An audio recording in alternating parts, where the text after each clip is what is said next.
Welcome. Thank you so much for joining. I'm Shambhavi. I'm a strategist at Gender at Work India. And this is Circle Back, our monthly conversation series where we unpack institutions and how they shape individuals and cultures. Last time we spoke about caste, both within institutions and as an institution itself, with artist and curator Vishal Kumaraswamy. And that conversation is up on YouTube. You can also find it on our link tree. The focus of today's conversation, as most of you know, will be on health equity and its interplay with law and policy. We're so happy to be joined by Vivek Diwan. Vivek heads the Center for Health Equity, Law and Policy at ILS Pune. His expertise over 2 decades has been at the intersections of law, health, and sexuality, with a particular focus on HIV, TB, and LGBTQ concerns. He has worked both nationally and internationally on these issues, including leading efforts to challenge Section 377 of the Indian Penal Code, drafting a bill that became India's HIV/AIDS Act in 2017. Thank you for joining us, Vivek. We also have Sudarshana Kundu. Sudarshana is the managing trustee of Gender at Work India. She's passionate about supporting institutions, both within the private and the public sector, to drive a diversity, equity, and inclusion agenda. Over the last 2 decades, Sudarshana has advised several organizations, including UN agencies, to evaluate and assess the impact of their workplace policies, practices, and cultures on gender equality. So great to have you both. And I would also like to quickly spotlight our Indian Sign Language interpreters, Saurav and Preeti, who will be interpreting the session as we go along. Before we start, as always, I would like to take a quick moment to just acknowledge our own privilege and the space that we occupy as people who are interested in both discussing and enabling diversity and inclusion. So I think with that, I think open this conversation to Sudarshana and Vivek. Over to you, Sudarshana. Thank you so much, Shambhavi, for the generous introduction. Vivek, it's so lovely to have you. And we've all been talking about equity, diversity from different perspectives, and we really wanted to spotlight health. And from that perspective, maybe if we can start off with something broader, how would you define health equity? And especially in relation to right to health? Sure. First of all, thank you so much, Gender at Work, for having me. It's really a pleasure to be here. I am just so thrilled to see the ISL's interpreters. This is something that my center certainly would need to implement in the future. It's something that we've thought of often, but we've never really got done. So here is initially, immediately, a signal to me that there are ways in which one can be inclusive and respectful of other experiences, which sometimes one doesn't really think of in one's planning of things. So I'm really thrilled to actually notice that happening on the conversation today. So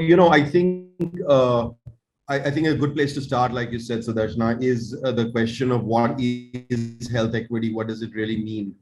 And I think unpacking that a little bit might be useful to understand then the scope and breadth of what really one is thinking about, or what one desires really in terms of delivering on some of the stuff. A lot of it is aspirational. A lot of it you see in all kinds of, again, documents that commit to, sorry, my lights have gone off. So I am in the dark slightly, but I hope you can still see me. Yeah, documents, which nation states actually sign up to all the time. Right. Things like the Sustainable Development Goals are things that certainly as policymakers and policy wonks, one is familiar with. And there's a lot of conversation on that kind of stuff, which takes place where countries, governments are made to deliver on some of this. One of those things is the idea of providing health for all. And that comes under a general understanding of what is termed, and I'm sure even those who haven't worked on health specifically have or heard about the idea of universal health care or universal health coverage. You might have heard of it in the context of India in the last few years around this scheme called Ayushman Bharat, which is something being being rolled out by the government now. We've had similar schemes at the state level also for many, many years, depending on which states you're working in. So I just wanted to place it within reality at some level before getting into the aspirational stuff, that there is actual real kind of policy and program which can be made accountable in these terms. But I think taking a couple of steps back into what it really means, I think we all understand equity certainly to mean a sense of fairness and the existence of fairness, the condition of fairness of the state where a person or even groups of people are not certainly treated unfairly based on various criteria. Could be socioeconomic criteria, caste is something that was mentioned about conversation you had last month. Gender would be another, sexuality, gender identity, religion, age, all kinds of factors would make things equal, unfair or fair in various contexts.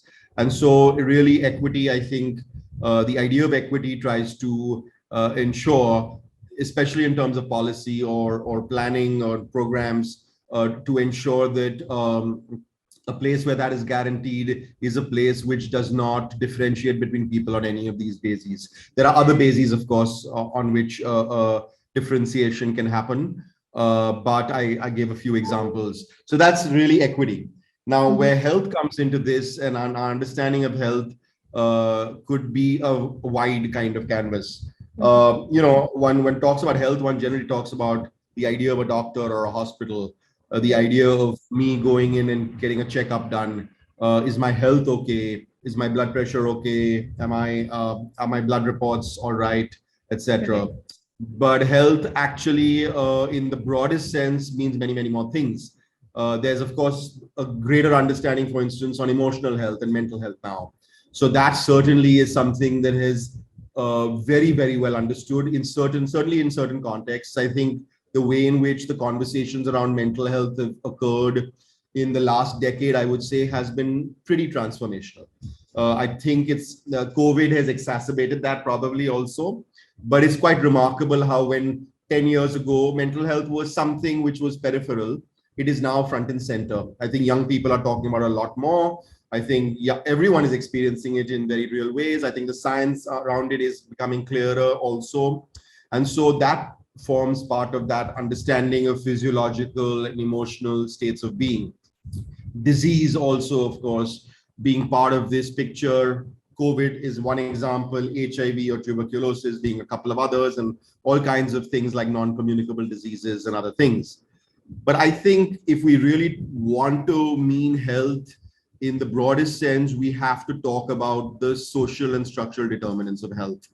And by that, I mean things which actually are factors that make one healthy or unhealthy and can be addressed. So for instance, the idea of hygiene and sanitation is the idea of having, a clean environment to live in, where, or a clean environment to work in, or a clean environment in which one is hospitalized or taken care of, or environment within which there is a proper sewage systems, like a city which is planned well, or a context within which you're not having, industrial waste going into lakes and rivers and contaminating a water supply.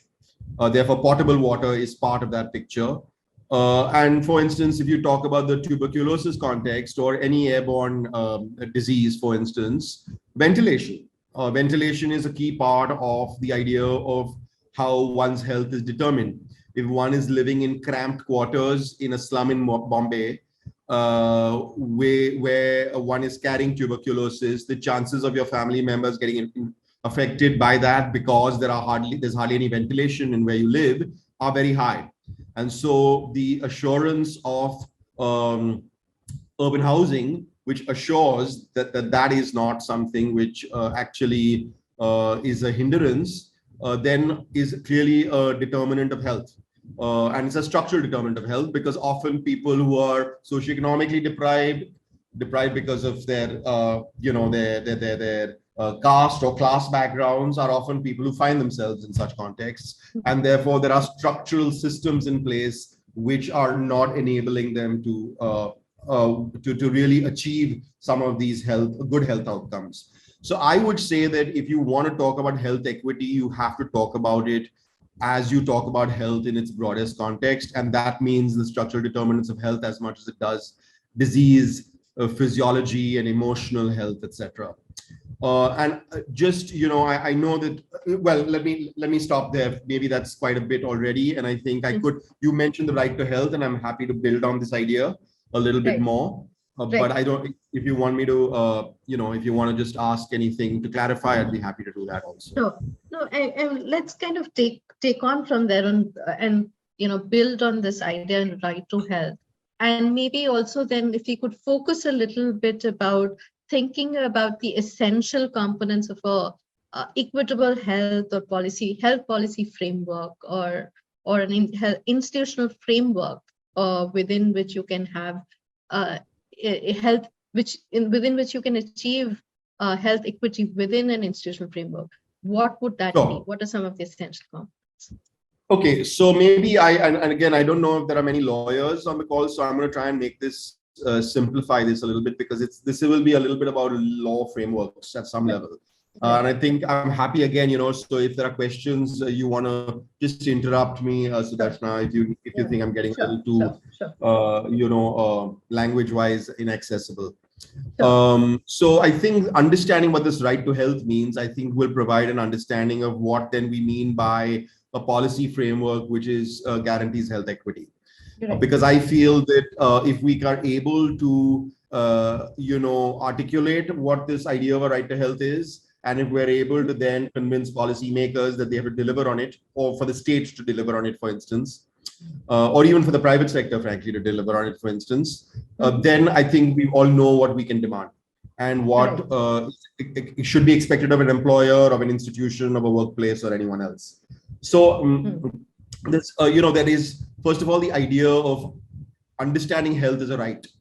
Now, this is not an idea which necessarily is easy to get at, because it's never been articulated as such, certainly in writing in Indian law. So, for instance, you have a Constitution of India where you have a list of rights that are provided to all of us as citizens. I'm sure many of you know about conversations on rights because it's in the press, it's in day-to-day life. It certainly was confronting all of us during COVID. We did not have the right to move out of our house during COVID. Right to movement is a fundamental right. We didn't have a right to carry on a trade or profession for some time during lockdown because we couldn't leave our homes. Carrying on a trade or profession is a right. Journalists were not allowed to cover certain stories during COVID, which is a right to free speech and a right to information issue. So there are rights to equality. There are rights to all kinds of other things.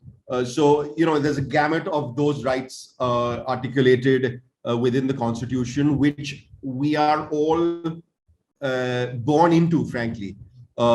As people within India, we have those rights because we exist. It's something we are born into because the Constitution guarantees it to us. But one of the most important ones in that context is the right to life itself, the right to life and liberty.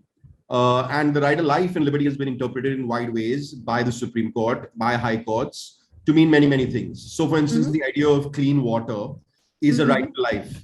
The right to public toilets for women is a judgment of the Bombay High Court, which says that women in public spaces must have access to public toilets because, especially in a city like Bombay, places like Pune and big cities, women go to work all the time. If they are in public spaces all the time, they need access to a safe, hygienic sanitation. That's a right to life issue. And the right to health itself is a right to life issue. So one of the first cases which articulated this, for instance, was when a person was denied several decades ago after an accident, a road accident took place.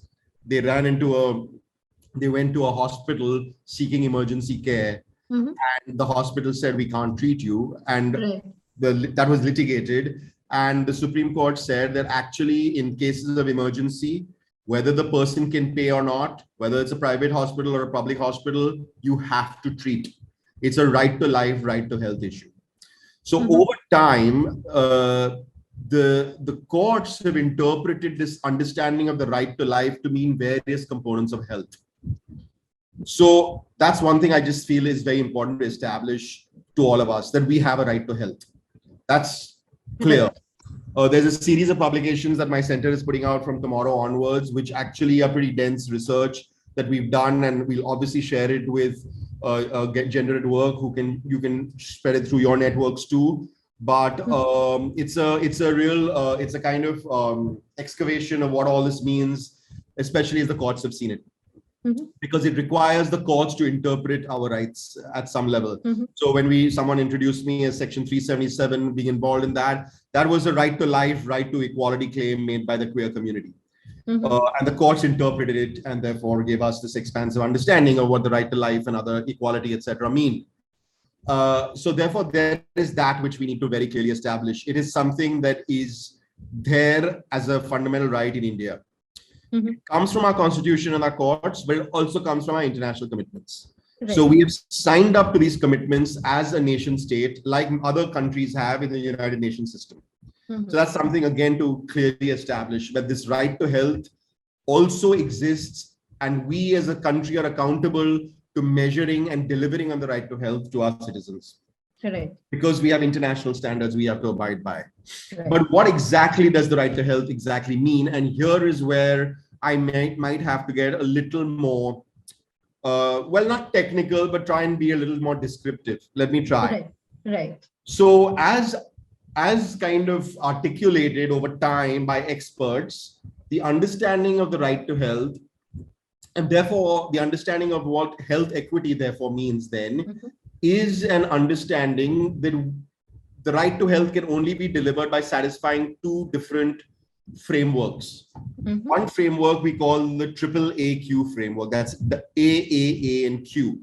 Okay. The first A means availability, which means that health systems, health facilities, health goods, health in all its variety, including potable water, has to be available in sufficient quantity for all of us. We cannot say that in some rural context, it's a rural context and therefore it's not available. That's not permissible. Availability means available for everyone. Right. Okay. The other notion is the issue of accessibility. So health goods, health systems, potable water, a friendly workplace where I can get maternity benefits or paternity benefits as required because it's good for my health. I'm trying to place it within workplace and institutional context now, is something that should be made accessible to me as a worker, as an employee, as a colleague. And accessibility has multiple dimensions itself. It means non-discrimination. It means physical accessibility, so therefore issues around disability. It means economic accessibility, therefore affordability. So medicines can't be made too expensive and unreachable. They have to be subsidized if I need them. And information accessibility. So I have to have the information to be able to understand what all of this is and how I can then proceed to access it.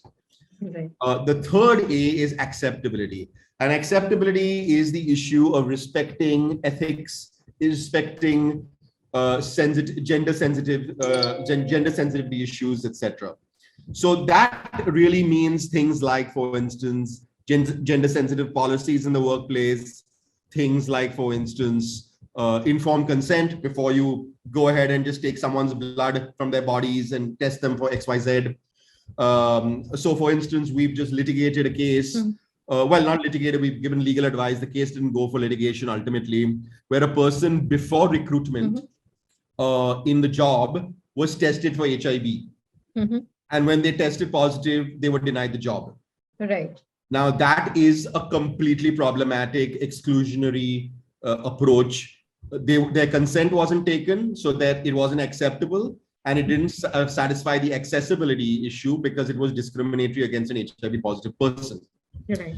So that's another dimension of the AAAQ. So there, like I said, there's available, accessible, acceptable, and then the Q, which is that quality services are required. Q stands for quality. Right. And again, to draw it towards the workplace, let's say that you are in a workplace where there is access to, therapists for mental health issues.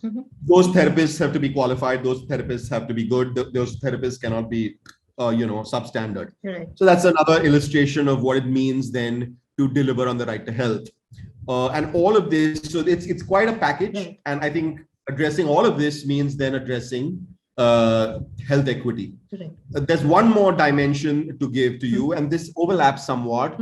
Don't again want to make it too complicated, Right. but there's another framework which again international law prescribes and courts have interpreted over time, which is called the respect, protect, and fulfill framework. The respect framework means non-discrimination again. So you have to respect everyone, and you have to respect everyone's enjoyment of the right to health. You have to protect against abuse of the right to health. So for instance, the private sector, if private hospitals come in like in COVID-19 and just refuse treatment across the board, that's not acceptable. Court stepped in 2 years ago during COVID at the worst of the crisis to insist that hospitals must treat. So that's a right to health issue. That's an equity issue. That's a health equity issue. And then there is the issue of fulfilling, which really means that at the end of the day, the state is responsible for delivering on a health system, a public health system, which is strong and available and accountable. And that means that where health is not, public health systems are the largest systems often in most countries, except in highly capitalist contexts like America, where there's hardly any public health system. But it is a system which has worked very well in certain contexts in India. And certainly there is a debate now in India, of course, with UHC and with whole other of privatization of health, etc. But the fact is that a vast majority of people, also a vast number of people also use the public health system, which needs to be strengthened even further. And that requires the state to fulfill the right to health. So I would say these are the 2 or 3 ways in which we can talk about these issues, and they all have multiple components within them. So unpacking that is important, but this is the broad kind of scope. Right. And Vivek, just to add to what you just said, I mean, those who are also looking at the UN guiding principles on business and human rights, the respect, protect, fulfill, actually build, I mean, it kind of takes on from there, and that the businesses actually have an obligation to respect the laws that, Exactly. each country state passes. And so therefore, including the constitutional rights, right, in terms of right to life and liberty and all of those. So that's what the businesses have to. It's voluntary, of course, it's a guideline, but anybody who's interested in that can also take a look at the UN guiding principles, which also has remedial provisions in terms of the fact that businesses actually have to provide recourse if some of these rights are not met, right? So those are things that they'll actually have to kind of also consider. So what, when you kind of especially look at the availability, accessibility, acceptability, and quality frameworks, I mean, especially in the context of India, what are some of the structural determinants, right? Because you did mention the structural determinants in terms of that prevent any, especially in the institutional kind of framework, from achievement of, being able to kind of meet up to these AAAQ guide. So let me see how, let me react in 2 ways to that question. One is by something you said earlier around the voluntary nature of things. Now, the fact is that to some extent you are right. When non-discrimination is generally applied in India, so the idea that equality is guaranteed by the Constitution of India, it generally applies to government actors. Right. So if you are a government entity, like say State Bank of India, or a oil and natural gas ONGC, or one of these government companies, or a municipal corporation of a city, or a government or a state, a ministry or a department within a ministry. That's all government actors.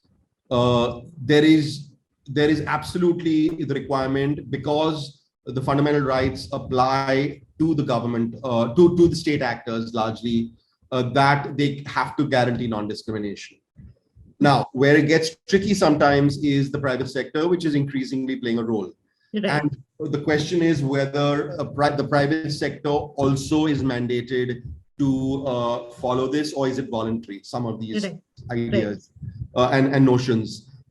In my mind, I think it could be safe, and we argue this in the papers that we're going to publish soon, which is that actually the courts have repeatedly directed private actors to fall in line. We saw that during COVID-19. There was no question of the private hospital saying we will not take any more patients. Right. They had to. This is equality across the board. It's non-discrimination across the board. You don't need, so therefore the court extended the idea of equality, non-discrimination to the private sector. Let's take the example of sexual orientation or gender identity. Right.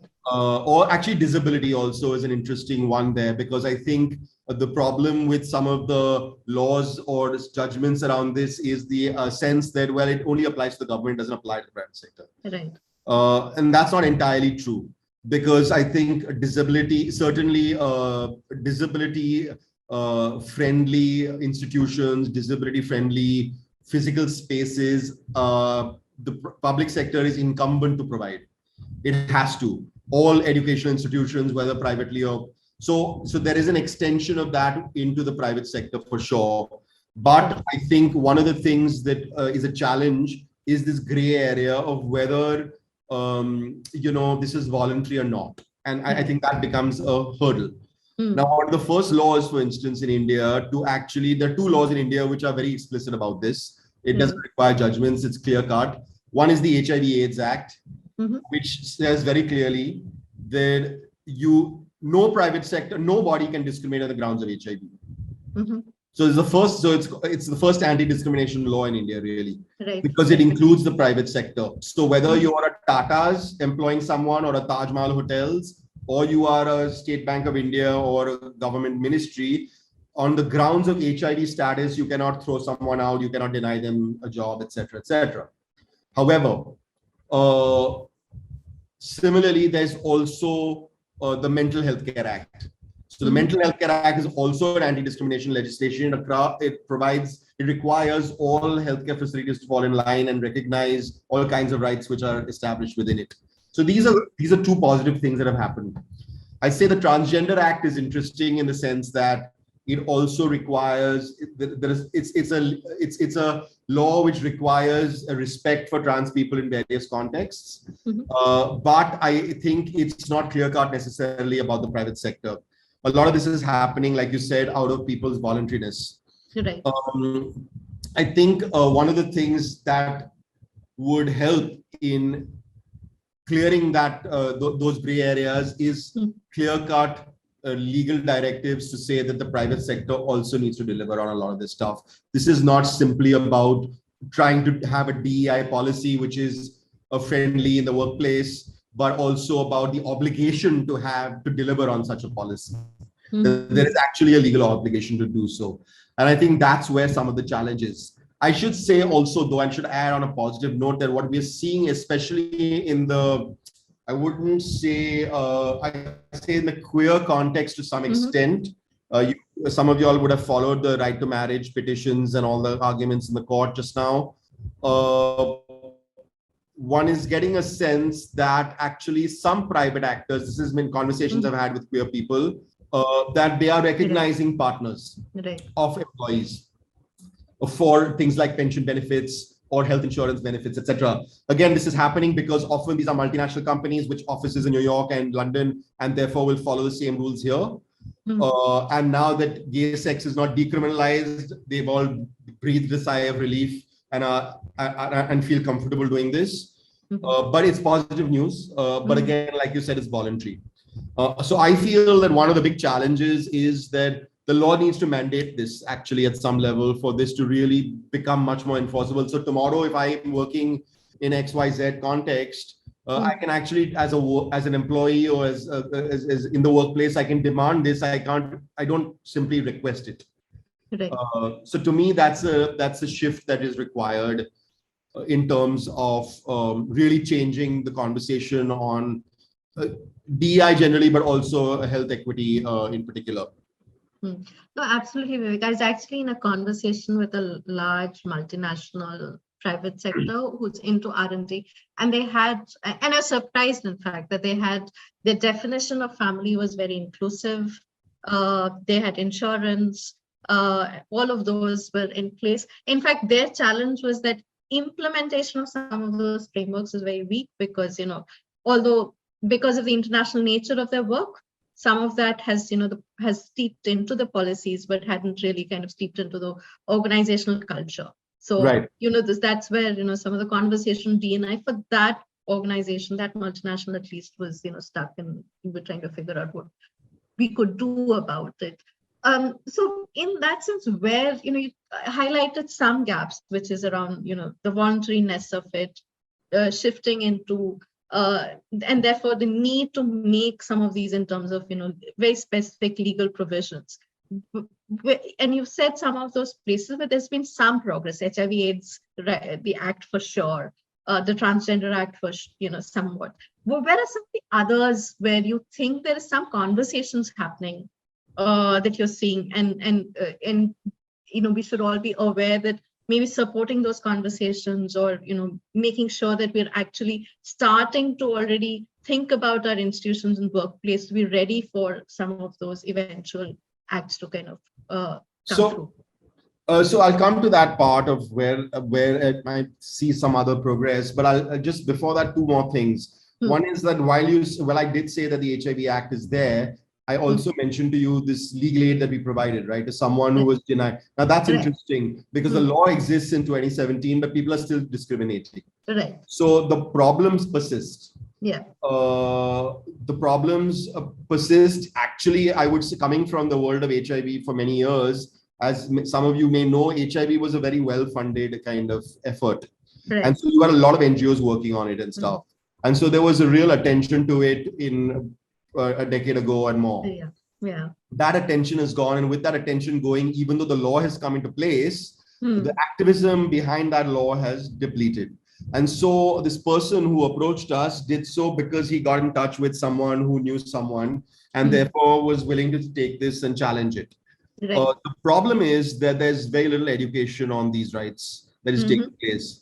One of the things that the Supreme Court of India did in 2018 when they decriminalized gay sex was they, in the latter part of the judgment, they said that it is the government's responsibility to educate all police stations in this country about LGBTQ issues. And they directed the government to do so. I'm sure the government has done nothing. So a lot of this, to me, you have a Sexual Harassment in the Workplace Act. You have you have now, like I said, Mental Health Care Act. You have a HIV Act. You have other policies. You're talking yourself saying, like we both shared, there are positive examples in the private sector. But I think to change things, really, you have to take it to scale. And really, the best way often to take it to scale is for the government to commit to it and say, well, yes, we will take it to scale. We will sensitize. We will, every department, it'll become a mandate. It can happen at the state level too. So for instance, now you have Rajasthan with the Right to Health Act. Now that could be an impetus to really push for some of these health equity agendas in the workplace to also be ensured. It's a very interesting thing talking about health equity in the workplace. One of the things, so you asked about a positive example. I would say that there is much more awareness post-COVID. Although, so there's more awareness post-COVID, I would say. Whether there is gaps in the law, I would say there still are. But the issue around occupational health and safety, especially of healthcare workers. Right. So healthcare workers in the workplace, if all of us remember, in 2020, there was no personal protective, PPE as it was called, right? It was just not available for nurses and ward boys and especially people in the lower rounds of healthcare. Often the surgeons and the physicians all have all this stuff, but it's the lower rungs which don't have all this protective equipment. Because there was a noise around it and there was protest, and then government delivered, and good on them. Gloves, masks, all of that stuff. Washing equipment and all that stuff. Sanitizers. It has improved things to some extent in terms of there is now a consciousness around it. But if you look at the law on occupational safety of healthcare workers, there's actually a gap in the law. There is no, there is a labor code in India, but it doesn't specifically protect healthcare workers. And I think it's surely a workplace which needs the most protection of workers, as much as other workplaces which are potentially highly dangerous deserve. So to me, while there is progress to some extent in terms of consciousness around occupational health and safety of healthcare workers, I think there are gaps in law and policy, and it's a health equity issue as far as I'm concerned. Yeah, no, thanks again, Vivek, for mentioning this again, because you've raised the issue of healthcare workers. I mean, the labor code in general doesn't extend to the informal workspace, right? And a large chunk of people get left out, especially, let's say, domestic workers, for example, who get left out of these provisions. And because, again, from sort of a broader structural determinants that you're talking about, people who are from, let's say, lower caste, women, all of them actually inhabit this space more than sort of the formal workspaces. Yeah. Therefore, all of the things that you talked about in terms of accessibility, availability, acceptability, all of those don't then get applied to them because they're just out of this ambit completely, right? And therefore, when institutions and workplaces are actually thinking about, maybe the extension is to, for them at this point, voluntary, but to kind of think about how do we kind of extend to their contractors, their vendors, and, you know, the broader line beyond sort of the formal, really this managerial workforce that we all kind of think about workforce, right? Yeah, you know, I mean, talking about, I'll come to the question, but it reminded me also you talked about the unorganized sector. Now you have the Safai Karmacharis, right, which is deeply caste driven. Right. You know, there was huge protest during COVID about Safai Karmachari. I mean, there's huge protest anyway, as there should be, around their working conditions. They are contract labor often. They are not permanent. They do not have the same rights as permanent, which is increasingly the method being used by employers. As you said rightly, uninformal sector is by far the largest sector of employment in the country. So these are definitely challenges. And I don't think there is very much positive to indicate in the context of ensuring health equity for a lot of these folks. But I must also say this, that there is hope in a scheme like Ayushman Bharat. If that scheme genuinely works in a way by which it is universal, truly universal, as it is meant to be under universal healthcare, then I think there is a potential for, irrespective of your income, irrespective of the formality or informality of your work, irrespective of how many dependents you may or may not have, irrespective of your geographical, caste or class status, you should be able to at least get a certain amount of expenses covered. What they say is 5 lakhs a year per family, at least for fundamental health requirements. Right. This should happen whether you're at your local panchayat level or in a big city in a public hospital. It should really be happening in the private sector too, where there should not be user fees. There should not be charges made to people saying you have to pay X amount even if it's subsidized to get a hospital bed, etc. But I would say, for instance, that those qualifications need to be looked at a little closely. I know personally in a situation recently where someone I know, because they earned a certain amount more, a certain amount, they did not qualify for the Pradhan Mantri Jan Arogya Yojana because their dependent needed healthcare. And the dependent had to show the income of the parent, and the parent's income was more than this amount. And this dependent therefore could not access healthcare, which would have been 20 times cheaper than the private sector for what they needed. So there's exclusion which is happening. This is not equitable, clearly. So I think that's something that needs to be definitely looked at. Whether there are exclusion-inclusion criteria for things like this, where for like you said, domestic workers, informal sector folks would be clearly excluded in many contexts. I think one of the issues is also awareness. So one of the challenges around a lot of this is people don't even know that these schemes are available necessarily. There is something, there used to be, there's a legislation for migrant workers. And the ability of migrant workers to actually access healthcare wherever they may be because of the nature of their work and travel and movement. They should be able to access healthcare based on legal recognition of their status as migrant workers. Now, most people don't even know about the use of this as migrant workers to be able to activate it. I think that's a big issue. I think for me, awareness and information accessibility is a big thing here too. But I do agree with you that I think it is an uphill battle in the context of informal sector, caste-based, gender-based challenges that are ahead of us in terms of health equity. But again, like I said, I think I'm hopeful more than I would have been. Because I think COVID also has opened eyes to the fact that there's too much inequity and this has to be a much fairer system.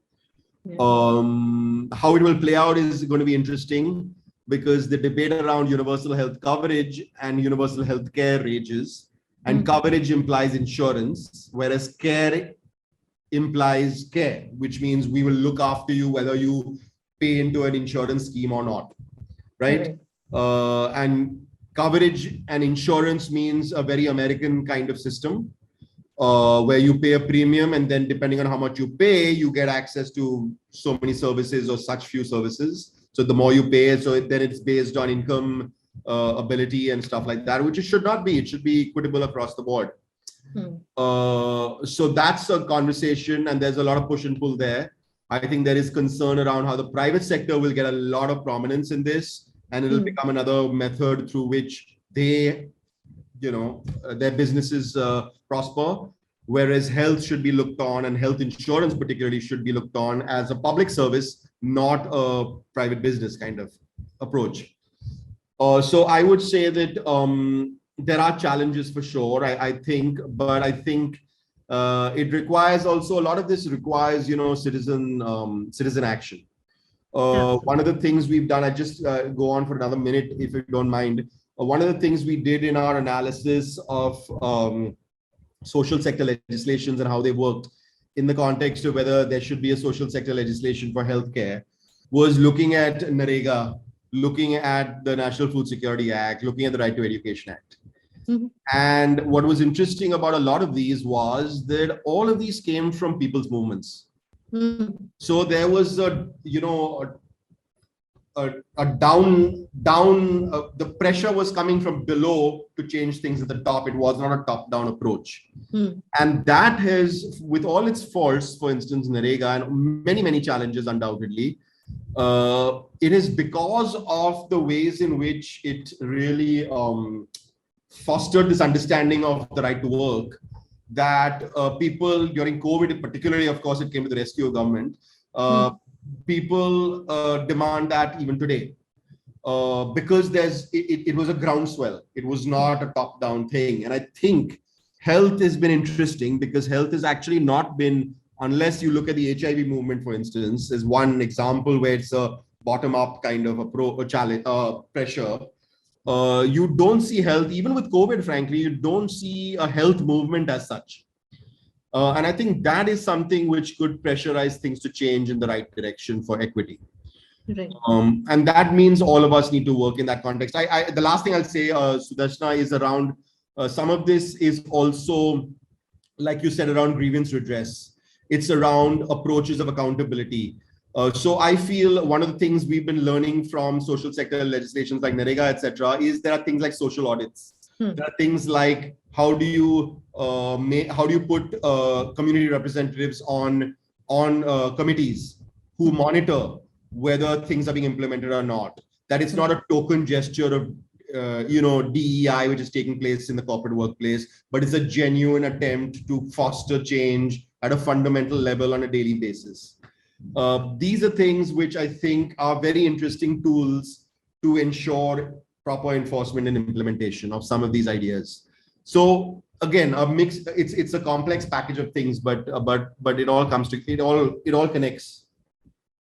No, there's so much to unpack, and we could possibly, take a lot, each of these, and we could kind of keep talking about it. I mean, one of the things that you talked about and the interlinkages between the right to health equity and poverty, because at the margins, when somebody does not get that insurance benefit from the Ayushman Bharat, then you immediately get into poverty. We've seen this across COVID and continue. I mean, one of the large reasons for indebtedness in this country is the health factor, right? That absolutely out of pocket expenditure that then goes into, and therefore, to think about what do we do as employers, as and as we're crafting in this care issue as well. It's not just about insurance. If there isn't one, what do you kind of do as your duty of care as well? I mean, those conversations also kind of came about during COVID and somewhat fizzled out later on, I think, in terms of duty of care. The one thing that you talked of migration, and I think this is, there's so many migrant workers are of different nature, and we've seen this in terms of the research and assessment. Portability, although there is a right of migrant workers, portability of many of their, identification and all of these in terms of job cards, many of these, the issue of portability of even Yes. bank accounts, which becomes a big issue. So there are related technological challenges, and then who has access, who doesn't, what is their issues of privacy, data, all of those that we've really we've not had time to kind of touch upon. Oh yes, those are huge, ginormous issues, by the way. Yeah. The interface of digital technology with health is a whole other ballgame. The ways in which, I mean, again, one of our papers that we are publishing is dedicated only to that. Yeah. And the ways in which, for instance, big tech like Amazon and Apple and all these guys are coming in, and they're all collecting our data. Yeah. And they're all, it's frightening what they're getting, what they're going to have access to. So, and there's really no legal framework here. So that is something we still are, that's something, frankly, that we're going to be actually catching up with as technology changes.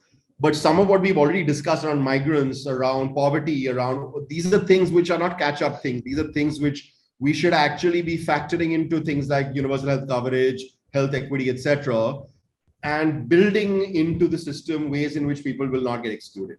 So I don't think there are excuses for that. I think on technology, we're very much behind the curve, though.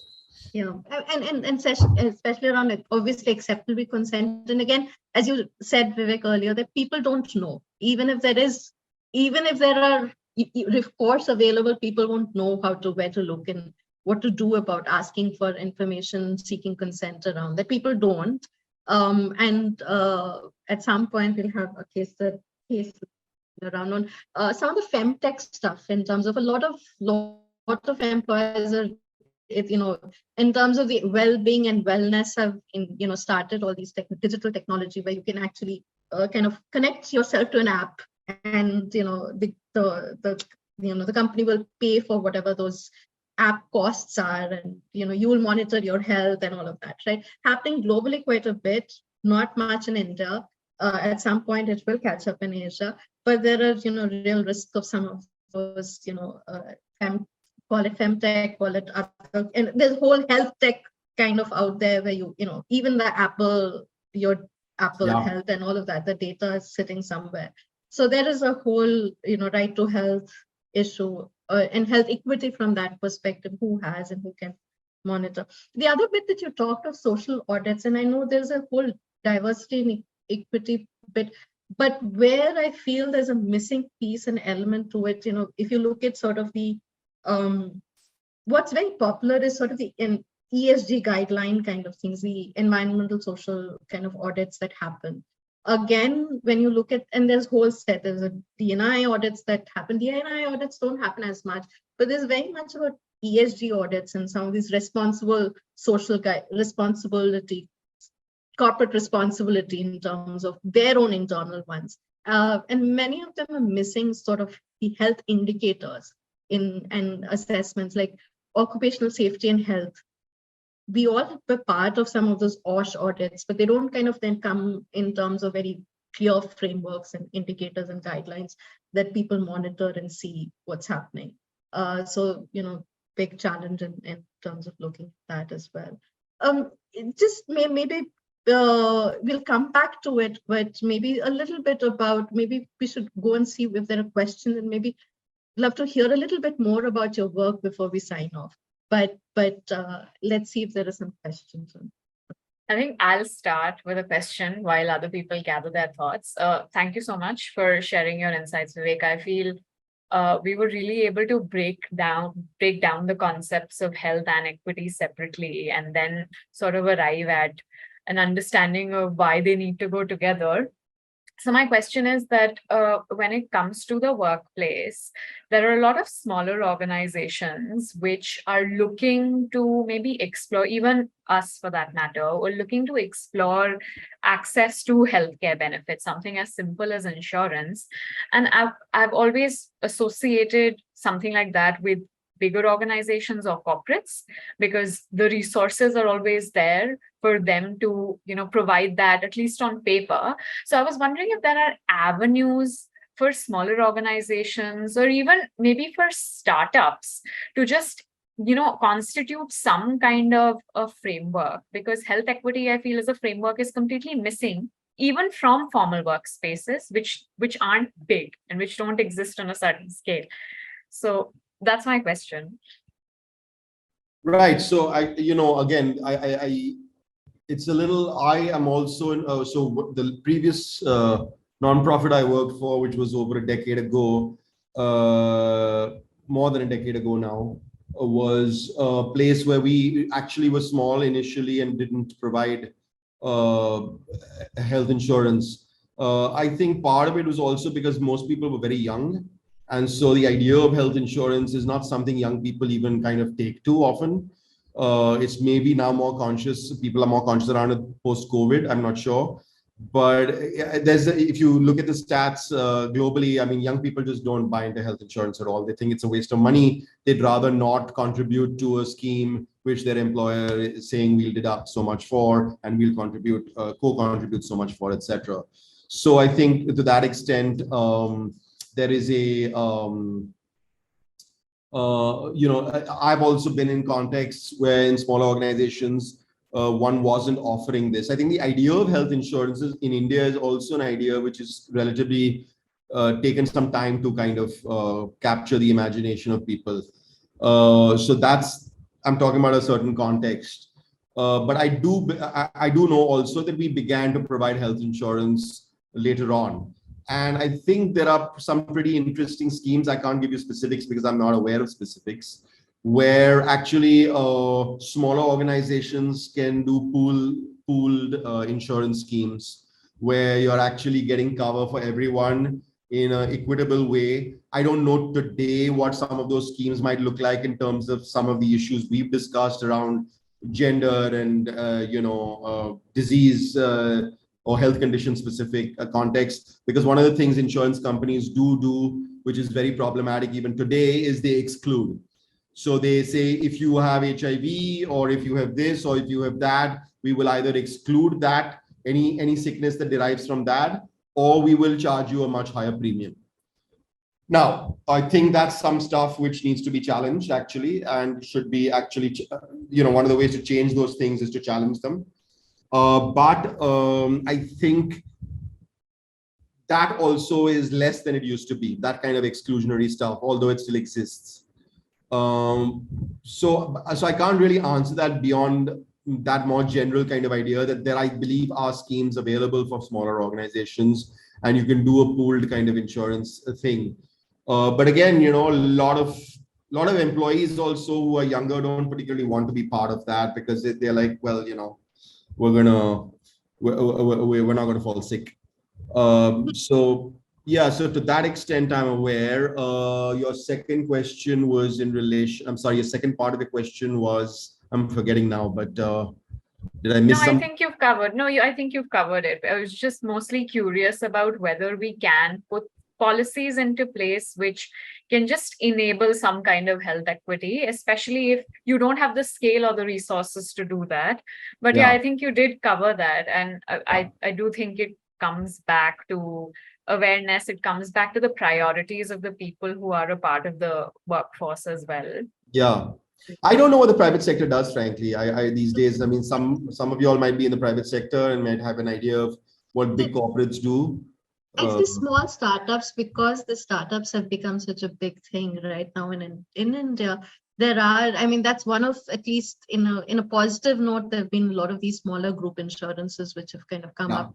Exactly what you said, Vivek, which will give you maybe and not significantly higher rate, but slightly higher rate than what your, national insurance scheme or whatever would give you. That they have obviously conditionalities that, obviously they don't have the same kind of a coverage that a large, national insurance corporation would be able to give you. But yes, there are those available. The other thing that's kind of happened is, and I think there are some companies which are, some health insurance companies which are moving into this fray, which is about the gig economy. Because there have been so many more freelance people now, especially after COVID, about work from home and all of that. And that's a model that's kind of emerging. It's very nascent right now in India, but that's also something that we're seeing. Jyotsna has a question, Vivek. Sure. Jyotsna, you want to kind of? It's in the chat, I Yeah. think. Yeah. Yes, it's in the chat. If you want, I can read it again. But thank you so The much for aspect that. of care at work. Yes, yes. I also wanted to thank both of you for that very enriching conversation we've been hearing. But yeah, the aspect of care at work. And by that you mean, could you just? What does that? I mean, I think apart from health broadly, of course, that is important. But how do we integrate health with care, and especially at workspaces? And what can that entail from a health equity perspective? Because there is also an aspect of caregiving, which is very central to health, and the load of caregiving is mostly on women and other genders. So it's seen as a very feminine sort of quality, right? So I think, how is that, if there is a linkage, and how do we kind of bring care work or care as central to health? And often that gets left out. So any thoughts on that? Right, so that's interesting, because I think from me, when you're talking, I'm thinking of contexts where there are challenges in the workplace because of a person who's going through a struggle on the mental health front, or there are challenges in terms of family obligations and burdens that fall on people, and how does one accommodate that. And I think the idea of reasonable accommodation, especially in the context of mental health care or in the context of HIV, actually, both ideas are ideas which certainly the HIV Act, it's legislated that an employer is expected, if someone with HIV is not able to fulfill certain tasks, then because of their health condition, then the first thing the employer needs to do is reasonably accommodate them in another place of employment. And the word, which means basically that they should not pose a hazard to themselves or to others at the workplace, but also that they should not lose their job and be destitute. But what is reasonable is defined in certain laws. It's also defined by courts to mean to what extent should an employer extend their hand to health. If it's going to cause overly difficult challenges for the employer to adjust and accommodate, then that's unreasonable. But that is case to case. That's a judgment that has to be made on a case to case basis. I do know that in the mental health care context too, I mean, I think one of the ways in which one can care is by really understanding what a colleague is going through and either providing for therapy through the workplace, or for just saying that, okay, we adjust working hours, we accommodate, basically we reasonably accommodate in all kinds of other ways. We change time frames, we do all kinds of things to, so I mean, I think, especially in the workplace, that's to me the ways in which I think one can, in tangible ways, offer care.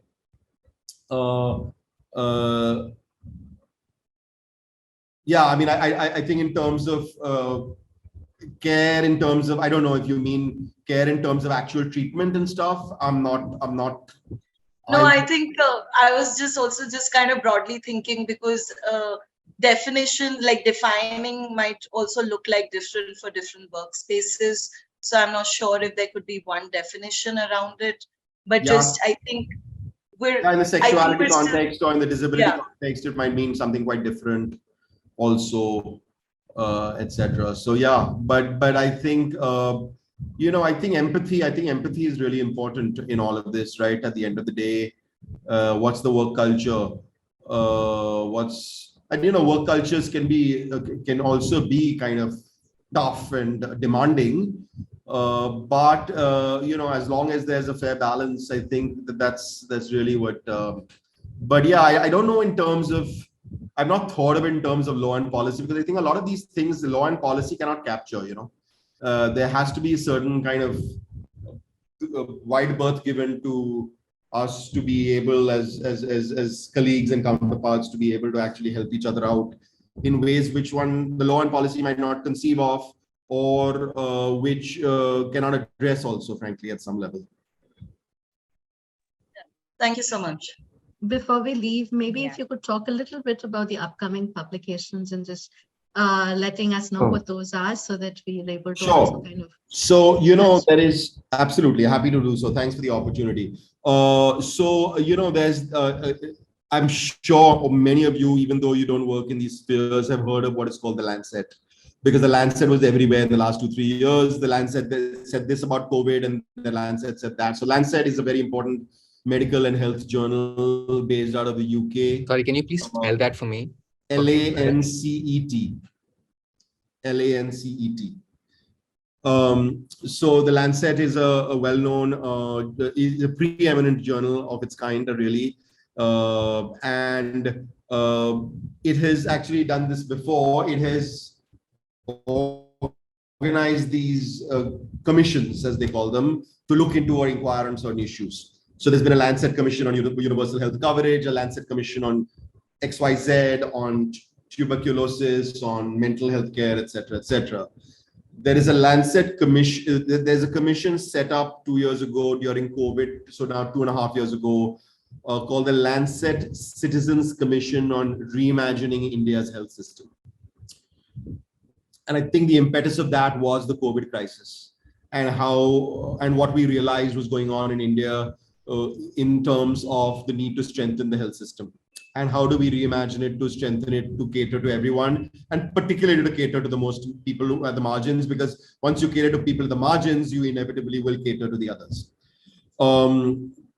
And so part of the inquiry, and largely not part of, but the focus of the inquiry was universal health care or coverage.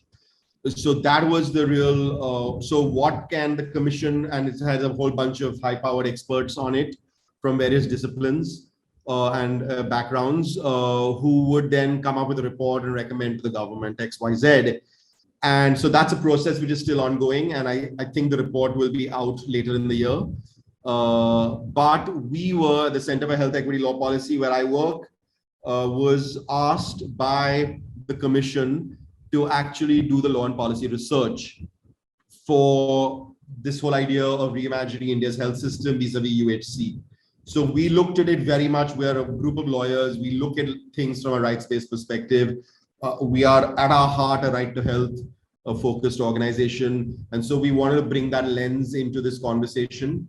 There are other work streams, economics, human resources, technology, etc., finance, governance, etc. We were asked to look on the health and law issues. And so the 4 papers that we are publishing have already been actually shared in draft forms with the Commission some months ago. So hopefully the Commission is taking them on board, because we make several recommendations there, which are rights-based recommendations on universal health coverage. But broadly, they wanted us to look at 3 or 4 things.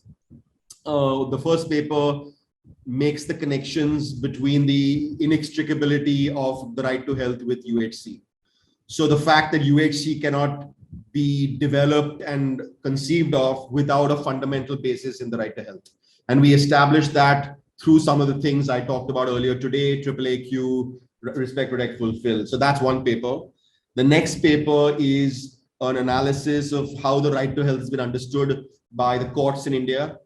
And so a really in-depth analysis of the various judgments talking about health in its largest kind of definitions, and therefore a basis in Supreme Court judgments and fundamental rights on the right to health in India. That's the second paper.